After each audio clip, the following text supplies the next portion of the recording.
For the Sake of My Children.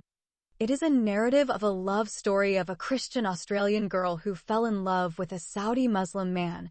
Then the Western sweetheart converted to Islam and married her handsome Arab lover and traveled with him to the Islamic world. This love story was written in English and translated into Arabic by Dr. A. Ahmed. Copyright. All rights are reserved.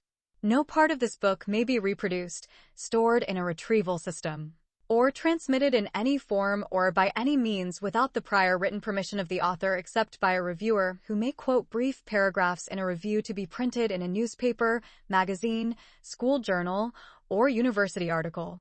All characters in this book are fictitious and any resemblance to real people, living or dead, is purely coincidental. Chapter 12. Love relationship is forbidden in Islam. During attending these women's gatherings in Afghanistan, the Australian woman, Irshad, became a warm friend to a Canadian family. This family lived in Canada for a long time before returning to Afghanistan. For this reason, all family members speak English well. The family consists of 2 daughters, their father and their mother. The mother is known as Shahinaz, her daughters are Scheherazade and Shadia, and her husband is Hassan. They were originally Afghan refugees in India who got resettled in Canada and all of them obtained Canadian citizenship. The 2 daughters are 17 and 15 years old. The sisters, Scheherazade and Shadia, studied in Canada and therefore can read and write and are not illiterate like other Afghan girls. Despite this, after their parents brought them back to Afghanistan, they were unable to continue their education because the Taliban government closed all girls' schools. Life in the Mujahideen camps in Kandahar City for the 2 Canadian daughters is like living in a maximum security women's prison. When they were in Canada, they enjoyed many things that they would not find or be allowed to do in their new, primitive society. When they were in Canada, their father was not deeply religious at the time and thus allowed them to socialize with their Canadian infidel friends and attend parties. They used to have a big TV in their house. Each of the sisters had an iPad, an iPhone, and a laptop. After their father became a radical Muslim, or rather a true believer in the teachings of Islam, and took them to Afghanistan, they felt like they were back in the Stone Age or the 7th century Arab society at the time of the Prophet Muhammad. The Australian wife, Irshad, loves Shahnaz and her 2 daughters, and in a brief time they have become more than one family. She shared with them her bitter experience from the day she came to Saudi Arabia. She found that they shared the same aversion to the strict Islamic life in Afghanistan. They live in Mujahideen camps against their will. The main problem faced by the 2 educated daughters of Shahinaz is finding suitable husbands among these uneducated Mujahideen. From the first day they came to Afghanistan 2 years ago, Shahinaz has resisted all marriage proposals that her husband Hassan brought to any of her 2 daughters. She knows she may not be able to resist forever. Eventually, she must marry her 2 daughters because it is a great shame in that Islamic society for a girl to remain unmarried after reaching the age of menstruation. In Afghanistan, a 20-year-old unmarried girl is considered too old to find a husband. Besides, there is always a great fear that her sexual desire for a man might force her to fall in love with him, commit adultery with him, bear an illegitimate child, and destroy her family. Whether this fear was based on truth or not, this is exactly what eventually happened to the eldest daughter of Shahinaz. The Canadian girl Scheherazade does not have the same backward Islamic mentality as her primitive Afghan society. She believes that a girl should be allowed to choose her life partner and that choice should come through love before marrying him. When the Australian girl Irshad was introduced to the Canadian family, Scheherazade already had a boyfriend. Her boyfriend is a handsome Arab boy from Syria. His parents recently moved from Damascus City to Kandahar City and joined the Mujahideen camps. Thus, he is a little enlightened compared to the other local boys in the camps. Arab Muslims have always considered themselves better than other non-Arab Muslims because of their knowledge of the Arabic language of the Quran. It dates back to the time of the Prophet Muhammad and his 4 immediate Rashidun successor, the 2nd Caliph, Umar ibn al-Khattab, used to call non-Arab means dirty or unclean slaves. With this mentality until the present time, the father of the Arab friend stood against the love relationship when he learned about the friendship between his Arab son and the Afghan girl, Scheherazade. However, the love affair between the Afghan sweetheart and her handsome Arab lover did not end. Both of them continued to meet each other under cover of night. Despite this, when Scheherazade's father learned of his daughter's love affair, he approached the father of the Syrian lover and demanded that they either marry the two at once or immediately end that shameful and forbidden relationship.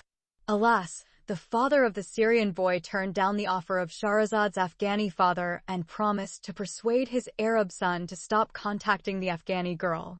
Despite this promise, the Afghan father fears that his beautiful daughter will continue to meet this Syrian handsome youth and commit adultery with him, and become pregnant with an illegitimate child.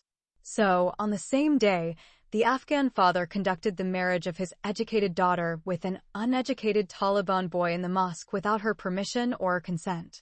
When Shahinaz learned that her daughter's marriage had been done to an uneducated Taliban boy, she quarreled with her husband Hassan and begged him to cancel the marriage contract. But her husband is a stubborn man and stood firm in his decision. The mother is afraid that her daughter will kill herself when she finds out about her arranged marriage. To avoid such an eventuality, she went to her Australian friend and asked for her advice. Irshad told the Canadian mother that she must first inform her daughter of the marriage contract. Secondly, she must ask her Afghan daughter to inform her Syrian friend of her father's decision and her arranged marriage, which took place in the mosque without her consent. If the friend agrees to her plan to escape the predicament of an arranged marriage, the two lovers must escape from the Mujahideen camps and flee to a secular country like India and marry in a court there without the knowledge and consent of their Muslim parents. Then the newly married couple must claim asylum and then emigrate as persecuted refugees to a Western country and live there happily ever after. The Australian woman thought this way the problem of the two lovers can be solved and they can have a successful conclusion. But if the Australian wife had foreseen what her advice would do to that Canadian Afghan family, mother, and her two daughters, she might never have advised them. Mother Shahinaz and her daughter Scheherazade followed the advice of the Australian wife, Arshad, step by step. As the Afghan mother expected, upon hearing the disturbing news of her arranged marriage to someone she did not love, who was uneducated and ignorant, the educated Canadian daughter threatened to commit suicide before the retarded Taliban man came to consummate his marriage to her. To avoid the suicidal death of one of her daughters, Shahinaz encouraged her daughter Scheherazade to call her Arab boyfriend and inform him of her forced, arranged marriage, which took place without her consent. As the Australian wife expected, the Syrian boyfriend immediately agreed to elope with his Afghan girlfriend. The two lovers planned to elope during the night. With her mother's blessing, Scheherazade fled under cover of night with her Arab friend. They eloped just 2 days after the arranged marriage took place at the mosque. The newlywed bride Scheherazade is supposed to be sent to her Afghan groom's tent a week after the marriage contract between her father as her guardian wali and the illiterate Taliban boy as her husband was conducted and signed. Unfortunately, things did not turn out the way the Australian woman Irshad and the Canadian mother Shahinaz expected. The two lovers are captured by the armed night watchmen of the refugee camps as they flee under cover of the dark night. First, these armed guards had gang-raped the beautiful virgin Canadian girl Scheherazade and beat her handsome Arab boyfriend with sticks and whips to death. Secondly, they brought them to the Mujahideen camps and testified falsely that they found them completely naked and having forbidden sex at night outside the camps. They swore by Almighty God by placing their right hands on the Holy Quran and claimed that more than 4 of them had seen with their own eyes the fully erect dick of the Arab boy was fully inserted inside the Afghan exposed hairy pussy just like the Marut in the Macau, and fucking her as the male dog fucked its female doggy on the open place. The mullah, who heard the accusation of adultery, became angry and demanded that the adulterer and adulteress be tried according to Islamic law. The other mullahs agreed to punish the married Afghani girl, Shahrazad, and her Syrian boyfriend, according to God's book, the Holy Quran, and the blessed Sunnah of the Prophet Muhammad. Therefore, all the Mujahideen mullahs passed a collective judgment on the two adulterous lovers. According to their ruling, which they relied on in the Book of God and the Sunnah of the Prophet Muhammad, the Syrian boy must be flogged 100 lashes for committing adultery with a woman who is not his wife. As for the married Afghani girl, she was sentenced to death by stoning because she committed adultery with a man while she was married to another Muslim man. The Australian wife, Arshad, immediately collapsed when she heard about the decision of the camp's elders against the two innocent lovers. She held herself responsible for advising the Afghan girlfriend to run away with her Syrian boyfriend. She knows she can never forgive herself for giving such erroneous advice to the two intimate lovers in that primitive and backward Islamic society. So, she begged her Saudi husband to intervene and ask other Muslim men to join him in preventing these heartless mullahs from stoning the innocent girl, Scheherazade. Mustafa responded by scolding Arshad. He told her, as an honest Muslim, he could not stop God's judgment on those who deliberately crossed his limits and had an adulterous relationship with a married woman. When her Arab husband, Mustafa, refused to help, the Australian woman, Arshad, ventured out of her tent on her own and approached some of these mullahs in the training centers. She confesses to them that she is the one who gave the wrong advice to the Afghan lover and her Arab lover. The mullahs refused to change their rule and asked the Saudi husband to remove his foreign wife from them. Mustafa apologized to the sheiks and promised them that he would deal with his disobedient foreign wife. Accordingly, the Australian wife was mercilessly flogged by her Arab husband for disobedience and imprisoned in her tent until the day when the adulterous wife Scheherazade was stoned. It was only on that day that her husband released her from her ropes and allowed her to witness the public execution of the adulterous Afghan girl. According to Islamic law, a married adulteress must be buried up to her neck in the ground and stoned by all Muslims. The so-called adulterous wife, Scheherazade, was brought to an open place in the middle of the tents to carry out God's judgment on her for transgressing his limits. Her hands and feet were tied and fixed with strong ropes. Every Muslim man was given as many stones as he could carry and throw. Even male children were given stones that day. Then some men dug a hole and buried Scheherazade up to her shoulders. Only her neck and head were visible to stone her to death and kill her. The Australian wife, Arshad, can forget all the evils, abuse, and violence she saw in the Islamic world committed against Muslim women and female children, but she cannot erase from her memory the brutal and inhumane punishment that innocent Afghan girl was unjustly subjected to. She cannot forget Scheherazade's dying screams when those stones began to fall like a swarm of locusts or a hail of bullets on her beautiful face. Like bullets fired at close range, her white face was disfigured, her long black hair was cut off, and her head was smashed like hit by swords and spears. Within minutes, blood covered her body. Her head was smashed and her long hair was cut off. The Western girl Arshad did all she could in those desperate moments, but she could not prevent these ruthless Muslim barbarians from performing their religious duty. Before the innocent Afghan girl, Scheherazade, breathed her last, the Australian wife, Arshad, fell to her knees and passed out. The memory of that fateful day continues to haunt the Australian wife throughout her life. Stoning the innocent girl Scheherazade has dire consequences for her family as well. On the same day, when she was brutally executed by these savages, her sister Shadia poured kerosene on her body and set herself on fire. She died before they could take her to the hospital. The Afghan-Canadian mother Shahinaz could not bear the horrors of the brutal execution of her daughter Scheherazade and the suicidal death of her daughter Shadia and became a madwoman. The Syrian lover managed to survive 100 lashes on his bare back, but he became disabled and was confined to a wheelchair for the rest of his life. When the Australian wife, Arshad, learned of what happened to the Canadian Afghan mother, Shahinaz, and her two daughters, Scheherazade, Shadia, and the Arab boyfriend, she held herself responsible for all the evils that befell them because of the accident and her wrong advice. She understood that she could not forgive herself for the rest of her life.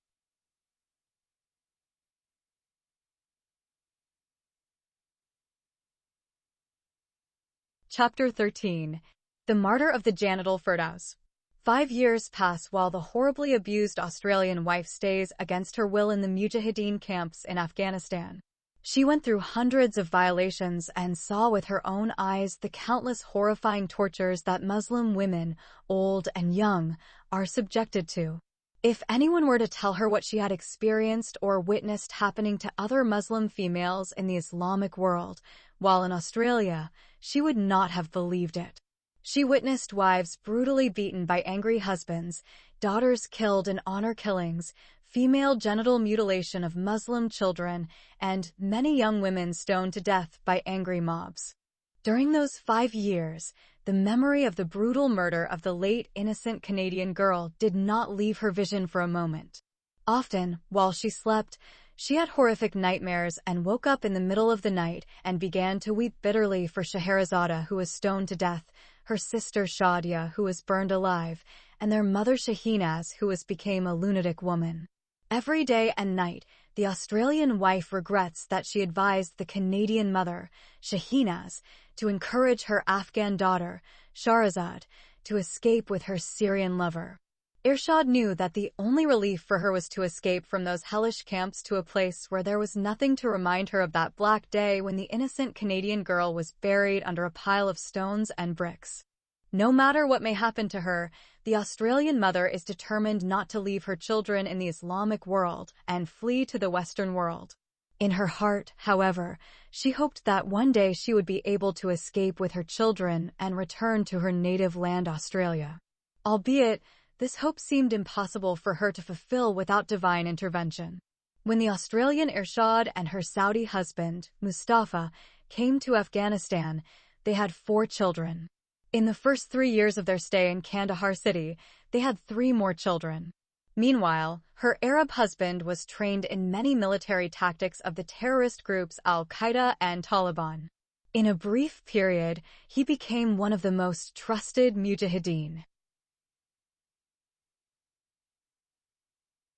Any missions and carried out jihad war for the sake of God in many countries in the Middle East and North Africa. 3 years later, he was sent on a 2-year mission. During this prolonged period, whenever his Australian wife, Irshad, inquired about her Saudi husband, Mustafa, she was told that he was alive and doing God's work in some Muslim countries.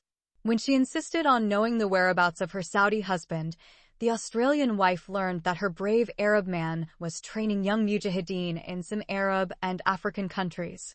She was also told that neither women nor children were allowed in those dangerous training areas.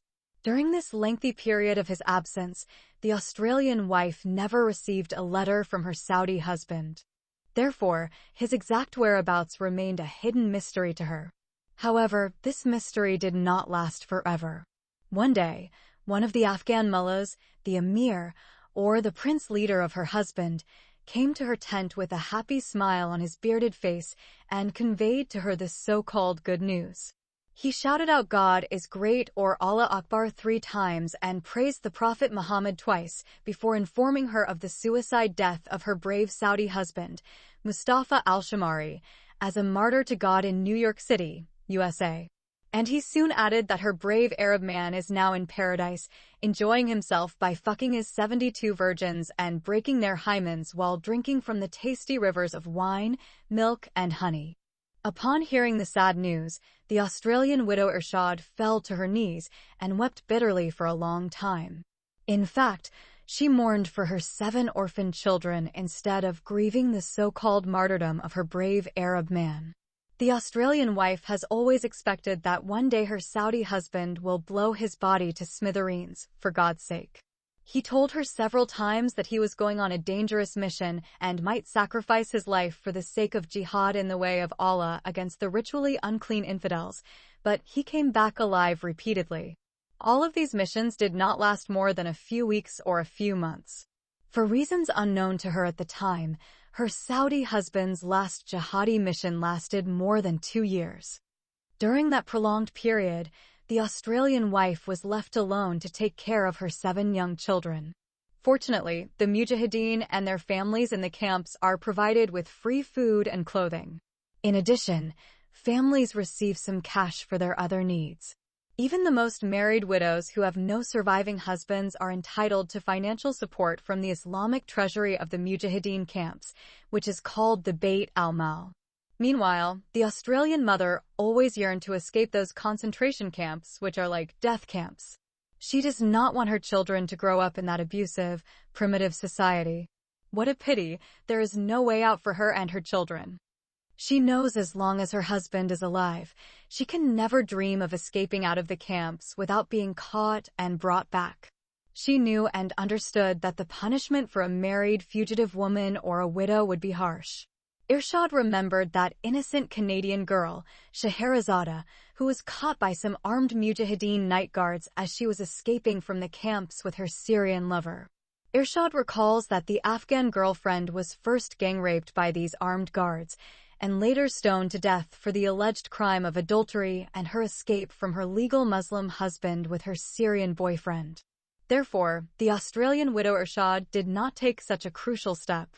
Besides, she does not want to leave her 7 children and flee alone to her homeland. She has decided without her kids she's not going anywhere. Despite this, after the so-called martyrdom of her late Saudi husband, Mustafa, the Australian widow, Irshad, believed that she would be allowed to go with her 7 children to her native country, Australia.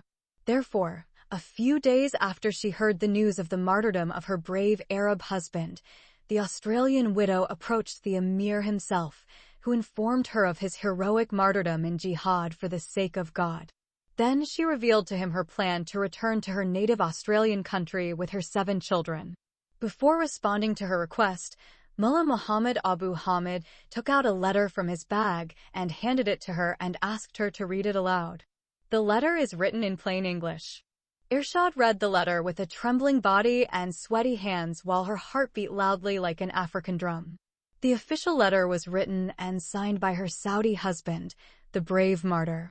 And the Muslim hero martyr Mustafa al-Shamari mentioned in the letter that he has no objection if his foreign wife decides to go back to her country of origin, Australia, after his martyrdom in the jihad war against the American infidels, who are Satan worshippers, but she should not be allowed to take one of his 7 Muslim children with her to the land of infidels.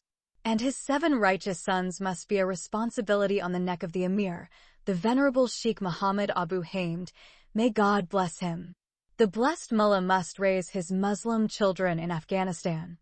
Moreover, his Australian wife should not be allowed to take his 7 children and travel with them anywhere outside the Mujahideen camps in Afghanistan, including his native Saudi Arabia in case she wishes to perform Hajj rituals. But if his Australian widow, Arshad, decides to continue living in the Mujahideen camps in Kandahar city, she must be helped to find a devout Muslim man and marry him as her second husband. No matter how much the foreign widow Irshad begged and wept in front of Mullah Muhammad Abu Hamid, all her words and tears were in vain, as if they were water poured on a stone heart. The venerable Prince Sheikh Abu Hamid explained to her that her husband, the late hero martyr Mustafa al-Shamari, who now lives in Jannat al-Firdaus with the 72 virgins, does not want his Muslim children to grow up among the infidels. He said that in Australia, the 7 Muslim children of the gallant martyr Mustafa will be surrounded by drugs, alcohol, nudity, immoral and forbidden relationships between men and women, unmarried adulterers, gays, lesbians, sodomy, naked and half-clothed prostitutes, and other immoral and evil practices of the religiously and ritually unclean infidels while they live in their abhorrent state of disbelief and blasphemy. As a result, the Australian widow, Arshad, decided despite her desire to escape to sacrifice her life for the sake of her 7 children and remain in those infernal camps of Muslim Mujahideen. But the real problem for the beautiful white foreign widow began after she completed her waiting period after the death of her Arab husband. According to Sharia, a married Muslim woman whose husband has divorced her or died and left her a widow may not marry another man until she has completed 3 months and 10 days. Arshad was surprised one day when she saw the old sheikh, Mullah Muhammad Abu Hamid, entering her tent with 4 Mujahideen men, all of them bearded like him. Then the emir of her late husband told her that since she had completed the months of waiting period, she must marry another Muslim man or leave the camps. Moreover, the venerable sheikh suggested that he marry her himself if she decided to continue living among the Mujahideen, who the only true Muslims in the world are, because they are following the correct teachings of God's book, the Holy Quran, and the Hadiths of the Blessed Sunnah of the Prophet Muhammad, upon him be the best prayers and peace of Allah. The Australian widow politely declines his marriage proposal and tells him she can leave the camps with her 7 children. Mullah Abu Hamid told her that she could not be allowed to take the 7 Muslim children and travel to the land of the infidels. He gave her 1 week to make her final decision. Moreover, the Afghani mullah reminded the Australian widow of her late husband's letter, in which he mentioned not to take his 7 children outside the Islamic land of Afghanistan. In this case, the Australian woman told Mullah Abu Hamid that she preferred to return to her country alone and leave her 7 children under his care as their legal guardian. When Irshad says that she will leave alone, she has a secret plan in her mind. She wants to travel alone to Pakistan and go to the Australian embassy in Islamabad city. She expected the embassy to issue passports, visas, and free airline tickets for her and her 7 children, and then help her obtain custody of them from Mullah Abu Hamid. Once the Australian widow Irshad received permission from the Afghani Emir Abu Hamid, she traveled alone from the Mujahideen camps to the Afghani-Pakistani border by truck. During her dangerous journey, she is constantly subjected to sexual and immoral harassment by the male passengers. Even the truck driver tried to rape her, but she had a fight with him and scolded him in front of all the other passengers. Then she traveled from the border by train to the Pakistani capital city, Islamabad. The Australian widow, Irshad Al-Shamari, decided to be honest and tell her embassy everything about her bitter experience in Saudi Arabia and her miserable life in the Mujahideen camps in Afghanistan. Unfortunately, the honesty worked against her, and thus her application was rejected due to her association with Muslim terrorists for many years. Irshad pleaded her rejected case, claimed her innocence, and tried to convince the Australian embassy officials that she was not involved in any terrorist activities and that she herself was a victim of Islamic terrorism. In her appeal, she stated that she was kept captive and imprisoned in those Mujahideen camps against her will. Despite her pleas and tears, the Australian embassy again dismissed her case. When her request was rejected and all doors were closed in her face, the Australian widow decided to return to Afghanistan and marry the old Afghani man, Prince Mullah Muhammad Abu Hamid, who is 40 years older than her. The Australian widow was 30 years old at the time, and the old sheikh was nearly 70 years old. Everything the white mother Irshad did and decided to do was for the sake of her 7 innocent children. She was determined to endure all kinds of abuse and torture for their sake.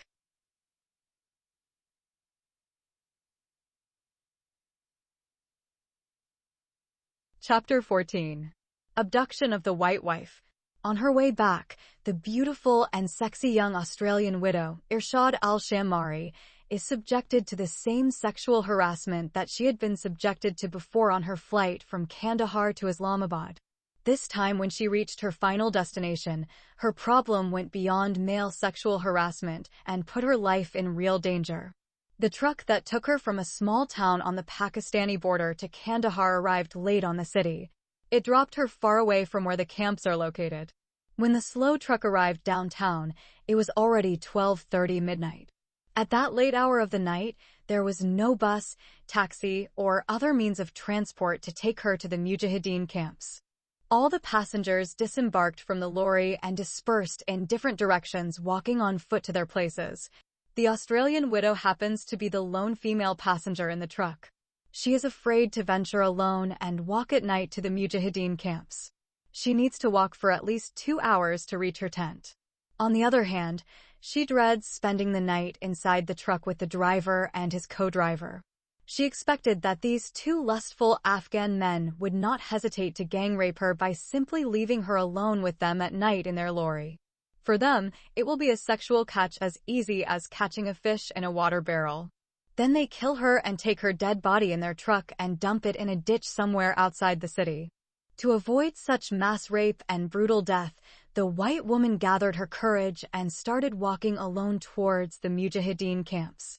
As she walked, the Australian widow, Irshad, felt a little confident when she remembered that she was carrying a pistol loaded with live ammunition inside her handbag.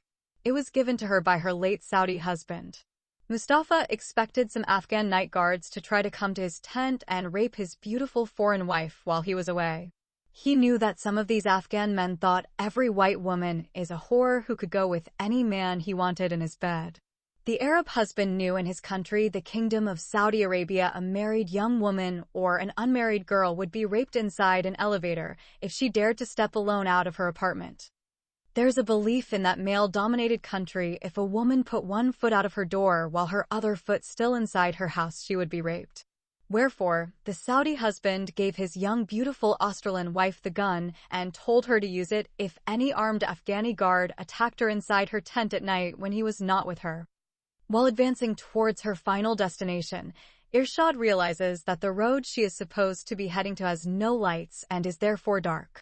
At first, she hesitated to enter that dark place alone. Standing in the middle of the night in that place also carries greater danger. Irshad knew that if the Afghan policemen found her there, they would gang rape her and then throw her into their prison. The next day, they will flog her 53 lashes for walking around alone without her husband or a male relative accompanying her. To avoid such a possibility, Irshad entered the deserted dark path and started to walk. She can hardly see anything in front of her because of the pitch-black night. As she was walking, Irshad suddenly felt someone's hand come behind her and cover her mouth, and another hand grabbed her waist. She felt as if invisible beings had come out of nowhere and assaulted her. She tried to scream, but she couldn't. She tried to free her body from the grip of the two hands, but she couldn't do that either. Then she felt herself being lifted off the ground and being carried away by some unseen creatures. All of these movements happened in less than a minute. When Irshad got over the shock, she realized that she had been kidnapped and carried by two people. One holding her upper body, covering her mouth, and the other holding her legs. They hide their faces with turbans. They run as fast as they can while carrying her. Then the kidnappers stopped and put her body on a donkey. One of them climbed onto the donkey and continued to hold her body with one hand while covering her mouth with his other hand. The other one released the donkey and also jumped onto his back. The kidnappers kept her sandwiched between them on the back of their donkey and drove away.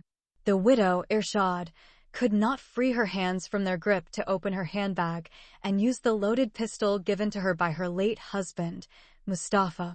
On that fateful night, the kidnappers took the beautiful and sexy white woman from Kandahar city to a nearby mountain in a small village. Not only do they intend to gang rape her, but if possible to keep her for a longer period of time to abuse her repeatedly as they have done to the other girls they have abducted before. It so happened that there was a dome of a mausoleum of a Muslim holy man who was considered one of the saints of God in Afghanistan and had passed away many years ago. The shrine is located on top of a mountain. The two kidnappers knew that the sacred dome was their sanctuary to imprison their female victims. Who would think that anyone could use this sacred place to rape and imprison a girl, a young woman, or a minor female child?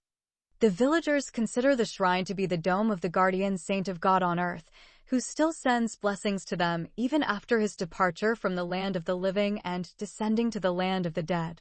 Every Friday evening, many women from that village visit the shrine to seek help or to seek blessings from the good man of God. If a woman gives birth to a child, she must take him to the shrine to be blessed. If she loses something valuable, she will go there and ask the buried guardian of Allah on earth to return it to her and punish those who stole it from her. If a member of a family gets sick or falls into a serious car accident and his life is suspended between heaven and earth, his female relatives must go to this righteous guardian and ask him to save his or her life. A barren woman who could not bear children would visit the shrine every Friday evening until one day the dead guardian would perform a miracle and bless her with a child.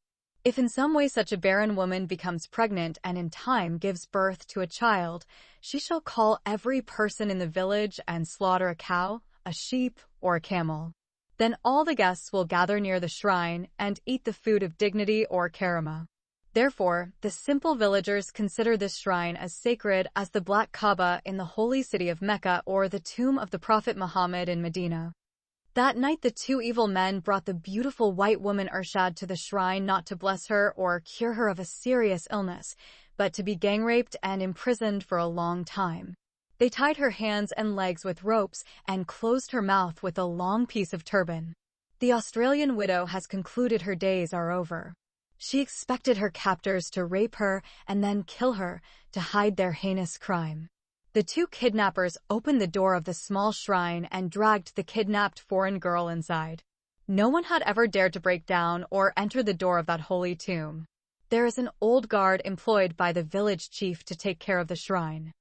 The simple villagers consider him a good man of Allah and a living saint as well.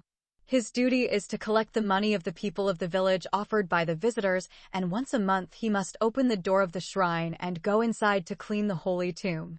Many villagers believe that if anyone else dares to open the door and enter the sacred area, he will either turn into a stone idol or contract bad diseases such as leprosy, cancer, or coronavirus. When their new victim, Irshad, was dragged inside, she was so frightened by the darkness of the place. One of the men lit a small candle and placed it on the ground. Irshad saw the two men standing in front of her like black demons. They still cover their faces with black turbans. She could hear their breathing like the hot steam of a freight train engine coming out of their big nostrils like fire-breathing dragons. They had not yet spoken to her or to each other. Then one of the kidnappers whispered to the other, "Let's take her clothes off first. Do not remove the turban from her mouth. If we free her mouth, she may scream and awaken the righteous disciple that acts as a sentinel. At least let's untie the ropes from her hands and feet. We can't fuck her pussy or her ass while she's tied up like this." Although the two men spoke those dirty words in whispers, the white widow Irshad heard them clearly due to the stillness of the night. The shrine is so quiet that one can hear a pin drop. The two men first untied the binding ropes, then freed her legs and hands. Once released, the white woman tried to stand up and fight against her captors. She could not stand due to their masculine physical strength surpassing her feminine ability. She was slapped and kicked by both of them. Then they forced her to kneel on the ground. While the two men were holding her to the ground, she continued to shake her body and struggle and fight them. Irshad became like a wild cat fighting with two voracious dogs. She scratched their faces with her nails and bit their hands with her teeth. Meanwhile, her legs continued to kick their bodies hard as stones. When the kidnappers realized the difficulty of dealing with the white woman while her hands and feet were free, they decided to tie her with ropes again. One of them kept pressing her to the ground while the other searched for the ropes. The kidnapped foreign woman somehow managed to get away from that man and crept towards the door. The man jumped on her back and forced her to the ground. She managed to escape from him again and took off the turban covering her mouth. At that critical moment, her frightened eyes noticed her handbag lying on the ground within her reach. She reached out her right hand and took it. The man tried to take her handbag, but he couldn't. Irshad quickly opened her handbag and took out the revolver, which was full of live bullets. Immediately, a shot was fired at whoever was trying to catch her, but the bullet missed him. The powerful sound of the shot caused the first man to fall to the ground and the other man to stand up while trembling like a decrepit old geezer. The Australian woman pointed her gun at the standing man and shouted, "Get out of here or I will kill you." The man fled from the shrine at once. As for the other Afghan, he remained lying on the ground, begging the white woman to forgive him for his sin and save his life for the sake of God. "If you feared God, you wouldn't have kidnapped me and tried to rape me. You and the other coward." The man shouted again, "Please, my merciful lady, do not kill me. Get out of here before I put my gun to your head and explode it." The evil Afghan man immediately got to his feet and ran outside the shrine. As soon as he got out, he pulled the door from the outside and locked it. The Australian woman, Irshad, realized her mistake too late. She ran to the door but discovered that it was locked from the outside. The foreign woman shouted angrily, "Open the door before I shoot and break it." When she said those words, she heard the kidnapper's footsteps running away. Meanwhile, the powerful sound of the revolver woke the old man guarding the holy shrine. He woke up terrified and very afraid. His extreme fear made him fall out of his bed. Since the day he was assigned to guard the shrine many years ago, the righteous disciple had never expected to hear such a powerful explosion. He became very terrified and thought that some dangerous Muslim terrorists came from Mujahideen camps in Kandahar city and blown up the dome of the holy shrine. He got to his feet and fled out of his little hut. He came out as if the flames of a blazing wildfire were chasing him. At that moment, the righteous guard saw the two captors coming down at full speed from the high mountain. His suspicion was confirmed when he saw the two men running away at an incredible speed. He concludes that they are among the Muslim terrorists who caused the explosion. He thought that a third person, a suicide terrorist, had blown his body into bits and pieces in jihad for the sake of God, and to avoid being shot and killed by the fleeing terrorists, he turned in the opposite direction and started fleeing for his life as well. He just happens to be a hunchbacked, crippled old man. So, he stumbled twice and fell, but he didn't stop. He crawled on his knees until he could not move. In spite of his physical inability to move, the holy disciple began to roll his body around him and circle him until he reached the foot of the mountain. When the righteous old guard somehow managed to get under the sacred mountain, his body became very damaged and had many bruises. With great difficulty, the holy man of God rose to his feet and continued his escape. Since that day, no one has seen that good shepherd of the holy shrine again. Not only did he escape from the holy shrine mountain, but he also escaped from the village, returned to Kandahar city, and became a beggar on the streets. The righteous disciple chose to beg, starve to death, and live like a stray, manipulated, rabid dog or a sick old, abandoned donkey rather than being blown to bits and pieces by dangerous Muslim mujahideen who don't believe in erecting shrines for the dead saints.